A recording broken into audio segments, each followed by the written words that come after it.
This is how I made this fun animation which I call the virtue signal. Step 1. Establish childhood fear. When I was young, I would always go to the local amusement park where they have these kind of creepy looking clown heads over the trash cans in Kittyland. When I was a kid, I thought it was really creepy. Now that I'm an adult, I actually think it's pretty cool, and they did a really good job of maintaining these over the years, and I think they've restored them a little bit. My kid is relatively unfazed by these. The whale ride, though, she is sufficiently scared of. Good job, kiddo. Step 2. Do a bunch of drawings.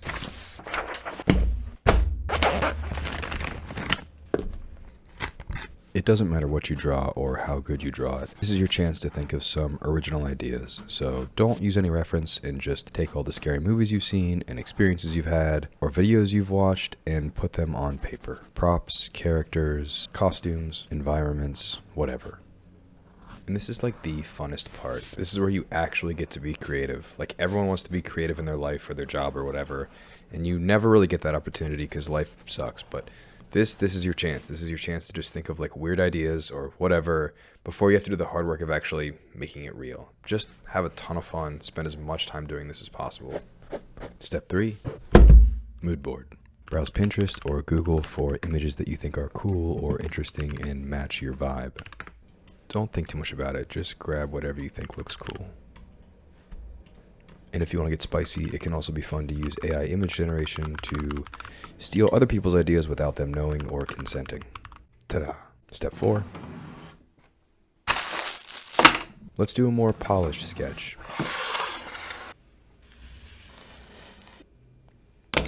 And like everything in this process, this is just for fun. So take it as far as you want and stop when you're not having fun anymore.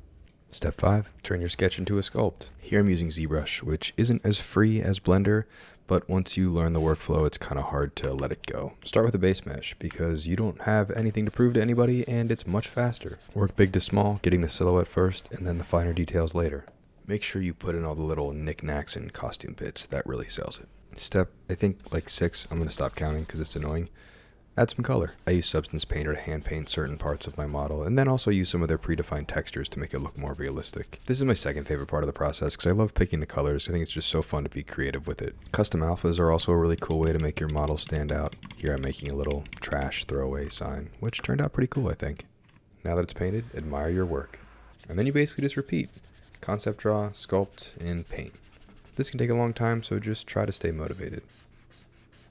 This whale also turned out really, really good.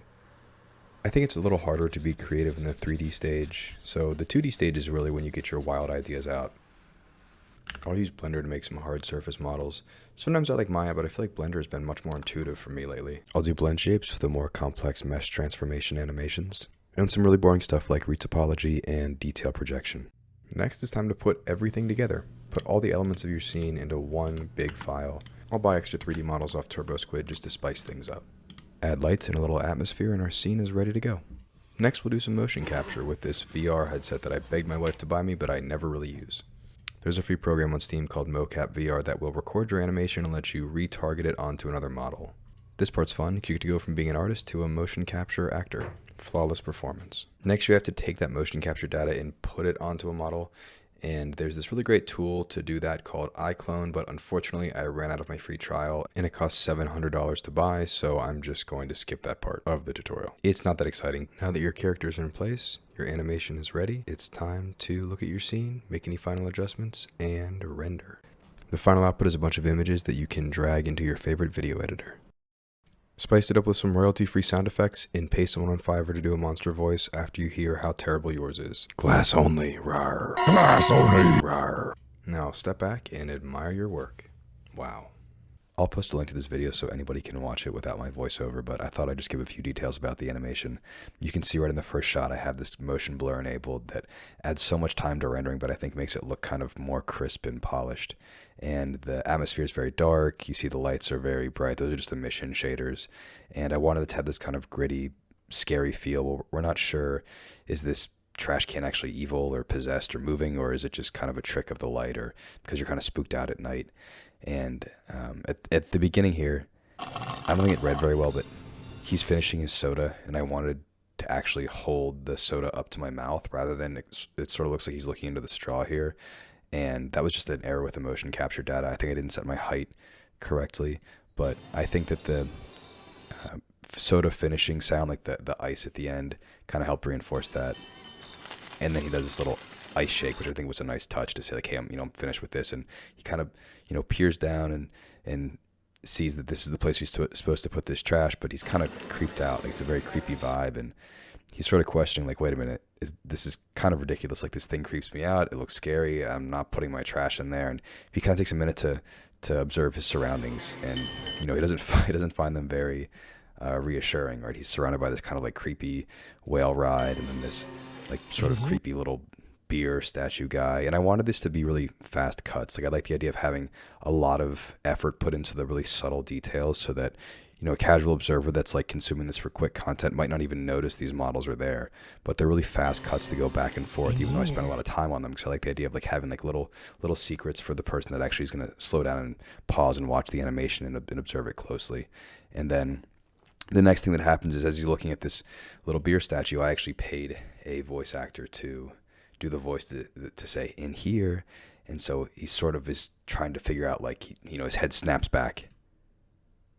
And he's wondering, like, did I actually hear that, or am I just hearing things? He's spooked out. He knows that this can't be real. This is, just a trash can. But some part of his brain feels like, no, I'm not dealing with this. And so he opts to go against his better judgment and use the glass only bin, even though he has a soda that's not glass. And so he reaches for it, but as he's reaching, he sees that he has this tattoo that he got. That's like, I don't think this read very well, but it's a tattoo that I drew.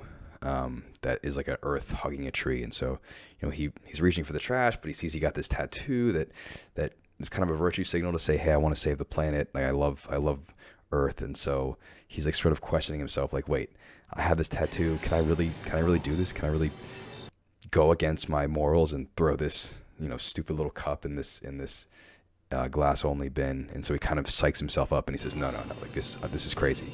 This is crazy. This thing is just, it's not alive. It's just pretend. Like, this is all in my head. I can do this. And so he kind of builds himself up, and we have this great like tension moment where he's like reaching for the trash can, and we're not sure what's going to happen. And he's like looking up to make sure it's fine, even though, in the back of his mind, he knows everything's okay. And obviously we as the audience know something is kind of untoward that's happening here. He reaches in, and boom, he just sort of sees for a second this little flash of movement. And obviously we know that it actually happened, but for him, he's still sort of like, am I crazy? Like, did I just imagine that? Because obviously if that had actually happened to you, you'd run away screaming. So it's enough to spook him from trying to put this cup into the trash, but not enough to make him actually run away and scream. So then he reaches for the glass only bin, and I like the twist of like, glass only. That's the actual bad guy, right? Like, the bad guy was actually the little bin that was the glass only thing. And I like the idea of like these two kind of entities working together. Like, I like the idea of like a Dark Souls boss, where it's like the I've never played, but I've watched all the playthroughs, where it's like a big guy and like the little guy, and the big guy's really slow and the little guy's really fast. And so I imagine these two like working off of each other as like a video game boss team, kind of like playing off each other's strengths. And so I like the idea of like, this clown guy kind of teed him up, and then the recycling bin munges him, which I think is kind of like a fun way to glass only. And then I actually had a voice actor, the same voice actor, do this glass only, which I thought was a really fun way to end, just like a little personification of that actual bin. It made it kind of a fun way to end the whole animation. So I had a lot of fun doing this project, but I'm kind of over it. I've been working on it for a long time. I want to move on to the next one. And so up next, I think we'll see what lives in that little whale ride. There actually is a whale ride that's at Kennywood that's not, it's actually kind of scary to go into, but it's not too exciting. That's what that's based off of. So I thought I'd do a little like submechanophobia edge, which I actually never heard of until I looked up, because I was always scared of the Jaws ride as a kid. It always terrified me. But then, when you get to be an adult, you can look stuff up on Reddit, and I've been down that rabbit hole a lot.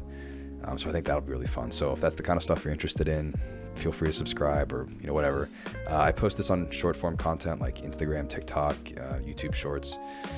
And I think it's just like, it's nice to have like a fast form of consumption, but if you like this kind of how-to video, make sure you leave a comment or a like, because if no one likes it, I won't do it. It's just an extra thing for the actual content. It's like meta content.